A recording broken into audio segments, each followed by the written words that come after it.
আজকে আমরা রান্না করব গরুর মাংস ভুনা।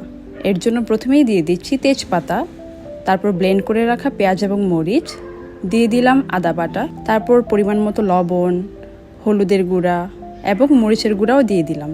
আজকের কোলাবোরেশন পার্টনার হলো দ্য ইস্টার্ন পিকেল কোম্পানি। এখন আমি দিয়ে দিচ্ছি এখান থেকে বিফ কারি মশলা।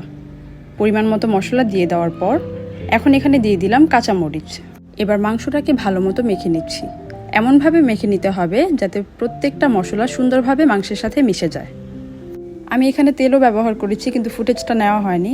এবার মাংসটাকে চুলায় বসিয়ে দিয়ে ঢাকনা দিয়ে দিব। 10 থেকে 15 মিনিট পর এবার ঢাকনাটা খুলে ভালোভাবে মাংসটাকে নেড়ে চেড়ে পরিমাণ মতো পানি দিয়ে দিব, যাতে মাংসটা ভালোভাবে সিদ্ধ হয়ে যায়। পানি দেওয়া হয়ে গেলে আবার নেড়ে চেড়ে তারপর আমরা ঢাকনা দিয়ে দিব। মাংস পুরোপুরি রান্না হওয়ার পর এবার আমরা ঢাকনা খুলে আবার দিয়ে দিচ্ছি বিফ কারি মশলা, দিয়ে রান্নাটা শেষ করলাম। ইস্টার্ন পিকেল থেকে যে কোনো পণ্য কিনলেই আমার এই কোডটি ব্যবহার করে আপনারা পেয়ে যাবেন 10% ডিসকাউন্ট।